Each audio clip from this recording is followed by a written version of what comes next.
पता करेंगे, ठीक है। जी।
ठीक है।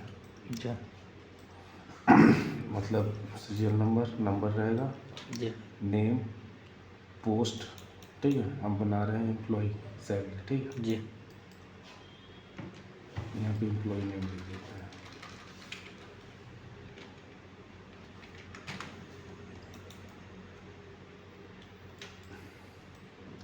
एम्प्लॉय नेम, कौन से पोस्ट पे काम करता है, जी। उसकी बेसिक सैलरी मतलब मंथली सैलरी कितनी है।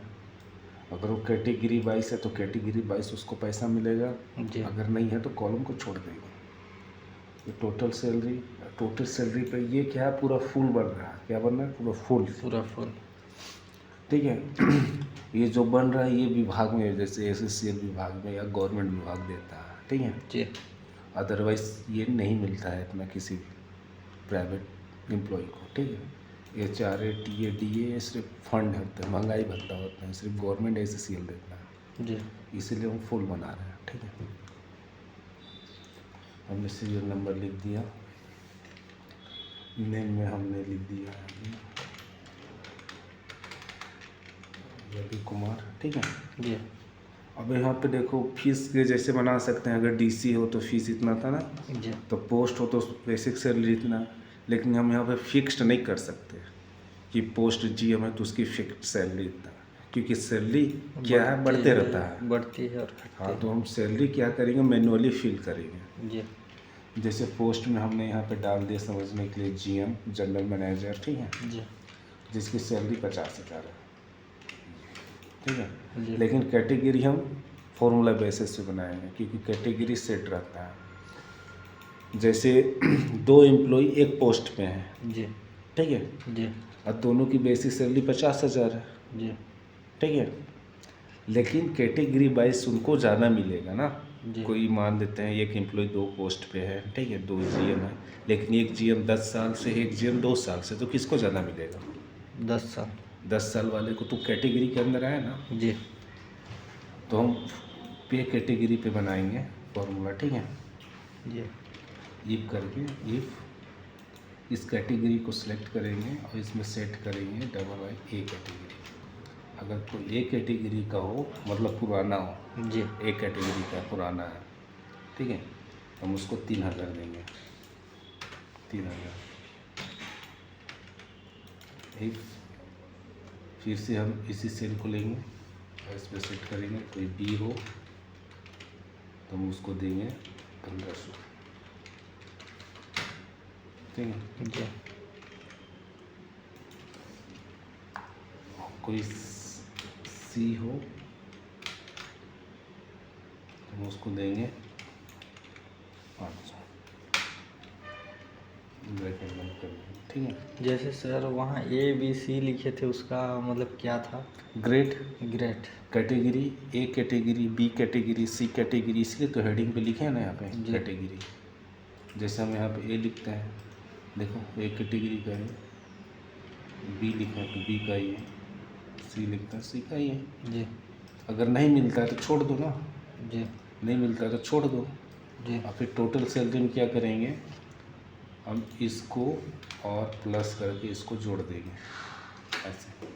नहीं मिलता है तो सिंपली यही बेसिक सैलरी उसकी टोटल सैलरी होगी 50,000। जी अगर वो किसी कैटेगरी में अंदर आता है तो हम यहाँ से कैटेगरी कर देंगे, भाई कैटेगरी बी कहा तो 1500 जुड़ जाएगी इस पर, देखो हो गया 51,500 जुड़ गया ना। जी अगर नहीं होता किसी कैटेगरी के अंदर तो रहने दो, मत भरो यहाँ पे, लेकिन जी। फॉर्मूला हम अप्लाई कर दे रहेंगे। जी भाई ये एम्प्लॉय नहीं है ना इसके अंदर कैटेगरी जी। के अंदर, बाकी एम्प्लॉय तो हो सकते हैं ना कैटेगरी के अंदर, जी तो फॉर्मूला बेसिस पे रहेगा। मान लेते हैं ये बी कैटेगरी का, सिंपल ऐसा, तो उसको मिलेगा 50,000 ये और 1500 का ये, हो गया 51,500। अब इसी 5100 पे उसको निकलेगा 51,000 को निकलेगा HR 8%, TA 9%, DA 7%। जी ये महंगाई भत्ता होता है, हाउस रेंट अलाउंस, घर खर्च के लिए देता है SSCL या जी गवर्नमेंट विभाग। TA ट्रैवल अलाउंस, कंपनी भेजती है ना अपने काम से बाहर, जी तो उसके लिए खर्च देती है हर महीने 15,000 रुपये देता है। हाँ देखो। DA ड्यूरेशन अलाउंस होता है, ट्रांसफ़र जब होता है ना कहीं दूसरे जगह ट्रांसफ़र, जी जितने समय के लिए होता है उस समय के लिए ये मिलता है 7%। 7%। और ये प्रोविडेंट फंड होता है, ठीक है, PF जी। प्रोविडेंट फंड, ये रिटायरमेंट के बाद मिलता है। कोई भी काम छोड़ता है तो मिलता है, जी क्योंकि ये हर महीने एम्प्लॉय के सैलरी से कटता है जी और ये रिटायरमेंट के बाद देता है प्रोविडेंट फंड, निकाल भी सकते हैं सर उसको। निकाल भी सकते हैं, ठीक है, जी क्योंकि कंपनी तो काटती है जी। एम्प्लॉय के, मतलब एम्प्लॉय के ऊपर है, ठीक है। निकाले ज़्यादा नहीं निकलता है। ठीक है, जी तो ये 51,500 है तो उस पर 8% निकलेगा, ठीक है। जी तो बराबर ये निकालोगे, ऐसे सिलेक्ट किए टोटल सैलरी को, ठीक है, जी मल्टीप्लाई 8%। देखो इजी है, जी हमने सिलेक्ट किया बराबर करके इसको, मल्टीप्लाई इस 8% हमने लिखा, यहाँ पे एंटर करो, जी देखो फिर यहाँ पे जाओगे, फिर बराबर, फिर टोटल सैलरी सिलेक्ट, फिर मल्टीप्लाई, कितना परसेंट है 9%। 9, ये लिखवाएंगे, फिर इसी को टोटल सैलरी को सिलेक्ट, मल्टीप्लाई कितना है 7, ये देखो।